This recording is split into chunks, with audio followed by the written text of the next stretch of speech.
Good afternoon बच्चों, कैसे हैं आप? ठीक है। तो बच्चों आज मैं आपके लिए लेके आया हूँ कुछ मोस्ट इम्पोर्टेंट केमिस्ट्री के क्वेश्चन यूपी बोर्ड के लिए। परसों आपका एग्जाम है तो आप लोग देख लीजिए। सबसे पहले जो आपकी यूनिट है ठोस अवस्था, 5 अंक की जो है आपकी, उसमें कुछ महत्वपूर्ण प्रश्न हैं वो आप देख लीजिए। सबसे पहला जो प्रश्न आपका बनता है इस ठोस अवस्था से कि क्रिस्टलीय व अक्रिस्टलीय ठोसों में अंतर बताइए। ठीक है। दूसरा जो प्रश्न आपका बनेगा वो ये बनेगा कि क्रिस्टलीय ठोसों के प्रकार बताइए। तीसरा प्रश्न आपका जो है वो है एकक कोष्टिका के प्रकार बताइए। और चौथा प्रश्न आपका है एकक कोष्टिका में अवयवी कणों की संख्या को ज्ञात करना। और पांचवा जो है जो रिक्तियों की सहायता से अणुसूत्र ज्ञात करना। छठवां जो प्रश्न है वो है एकक कोष्टिका में अवयवी कणों की स्थिति के आधार पर यौगिकों का अणुसूत्र ज्ञात करना। उसके बाद आप देखिए तो सातवां प्रश्न जो है वो आपका ये देखिए, कणों की त्रिज्या व यूनिट सेल की भुजा में संबंध। ठीक है। तो आठवां प्रश्न है आपका एकक कोष्टिका की संकुल क्षमता। नौवां प्रश्न किसी क्रिस्टल की मात्रा से यूनिट सेल की संख्या को ज्ञात करना। नेक्स्ट है दिए गए क्रिस्टल में कुल परमाणुओं की संख्या ज्ञात करना। और नेक्स्ट है तत्वों के घनीय क्रिस्टलों के घनत्व। और नेक्स्ट प्रश्न है आपका शाटकी डोज व फ्रैंकल डोज को बताइए। तो मैंने कुछ ये पढ़ा था इसमें, तो मैंने ये प्रश्न मुझे लगे कि इनकी आने की संभावना है तो मैंने आपके समक्ष इनको प्रस्तुत किया है। आप जल्दी से इसका स्क्रीनशॉट ले लीजिए या नोट डाउन कर लीजिए।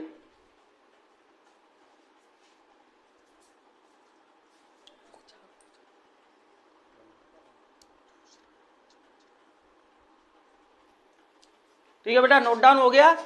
तो इसमें ये कुछ महत्वपूर्ण प्रश्न है। क्रिस्टलीय ठोसों के प्रकार, इस पर मैंने स्टार लगा दिया है। दूसरा आपका मुझे महत्वपूर्ण लग रहा था रिक्तियों की सहायता से अणुसूत्र ज्ञात करना, इस पर भी स्टार लगा दिया है। और तीसरा महत्वपूर्ण लग रहा था एकक कोष्टिका में अवयवी कणों की स्थिति के आधार पर यौगिकों का अणुसूत्र ज्ञात करना। नेक्स्ट एकक कोष्टिका की संकुलन क्षमता, इस पर स्टार लगा दिया। और शाटकी दोष व फ्रैंकल दोष, ये महत्वपूर्ण प्रश्न है, मोस्ट इंपोर्टेंट। ठीक है।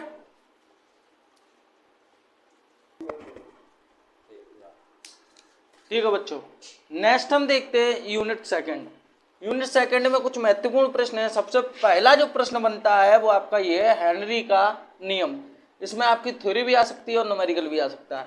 दूसरा प्रश्न आपका पीपीएम, नॉर्मलता, मोलरता, मोललता, मोल प्रवास से बन सकता है। इसमें थ्योरी और न्यूमेरिकल किसी में कोई भी आ सकता है। नेक्स्ट द्रव द्रव विलयन के लिए राउल्ट का नियम, थ्योरी भी आ सकती है, न्यूमेरिकल भी आ सकता है। नेक्स्ट अवाष्पशील विलय के लिए राउल्ट का नियम, थ्योरी और न्यूमेरिकल। नेक्स्ट आपका m बराबर 1000 इंटू के इंटू डब्ल्यू अपन डेल्टा टी इंटू डब्ल्यू से आपका न्यूमेरिकल आ सकता है। नेक्स्ट p बराबर एन आर टी व p बराबर डब्ल्यू अपन एम आर टी से न्यूमेरिकल आ सकता है।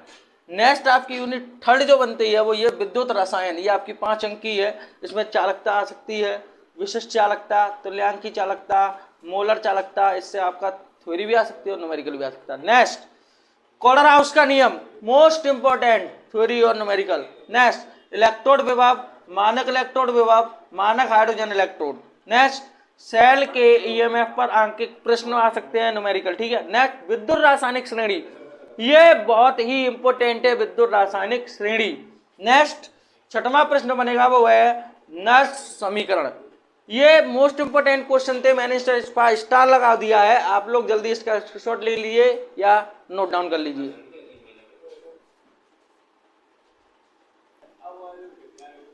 देखिए बच्चों, नेक्स्ट यूनिट देखिए आपकी यूनिट 4 रासायनिक बलगत की। इसमें जो आपका पहला प्रश्न बनने की संभावना है अभिक्रिया की कोटि। अभिक्रिया की कोटि से आपका प्रथम कोटि की अभिक्रिया से संबंधित प्रश्न आ सकता है और शून्य कोटि की अभिक्रिया के लक्षण आ सकते हैं। और नेक्स्ट जो प्रश्न बनता है अभिक्रिया की आणविकता से बन सकता है। और चौथा प्रश्न जो है वो आपका बन सकता है आभासी या छद्म एकाणुक अभिक्रिया। अब बात करते हैं यूनिट 5 की जो पृष्ठ रसायन है आपकी, उसमें फ्रंट लिंक अधिशोषण समतापी, दूसरा द्रव स्नेही व द्रव विरोधी कोलाइड, तीसरा मिशेल निर्माण व साबुन का शोधन, चौथा पेप्टीकरण अपोहन टिंडल प्रभाव ब्राउनी गति विद्युत कण संचलन कोलाइडी कणों पर आवेश। नेक्स्ट स्कंदन या ऊर्णन या रक्षण या अवारक्षी कोलाइड।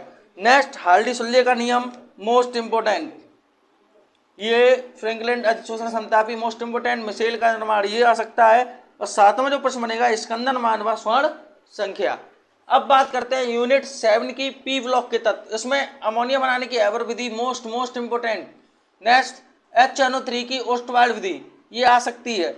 यूनिट 8 में आपका बन सकता है डी ब्लॉक के तत्वों के लक्षण व एफ ब्लॉक के तत्वों के लक्षण या लैंथेनाइड संकुचन। नेक्स्ट, यूनिट 9 उपसह संयोजक यौगिक, इसमें आपका IUPAC नाम ये तो आएगा ही आएगा। नेक्स्ट, बैलेंस बॉन्ड BBT व CFT। और तीसरा प्रश्न आपका बर्नर का सिद्धांत, आपका इसका स्क्रीनशॉट ले लीजिए जल्दी।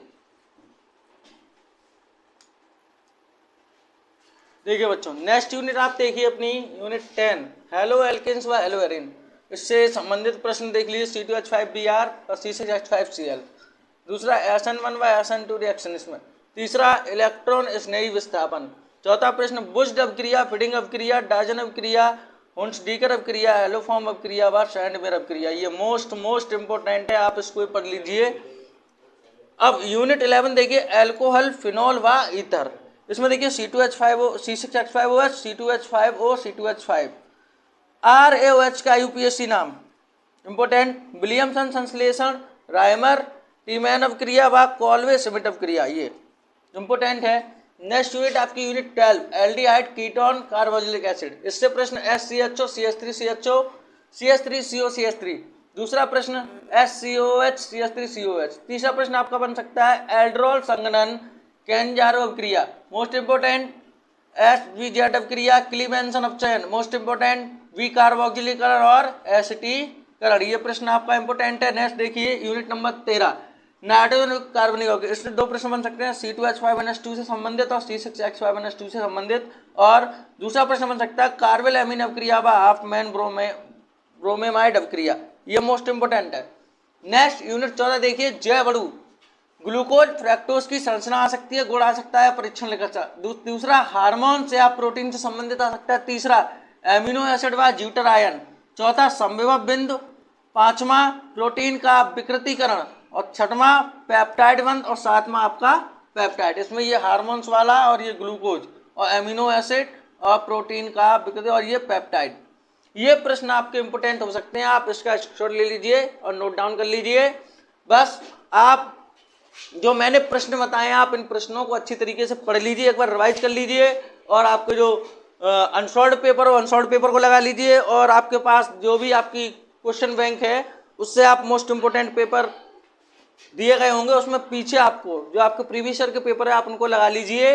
और जो मैंने अभी बताया है एक बार फिर बता देता हूँ, जो मैंने बताया आपको वो आप एक बार रिवाइज कर लीजिए। बस यही कामना करता हूँ कि आप अपना पेपर अच्छे से दीजिए, मस्त रहिए, मौज करिए। धन्यवाद।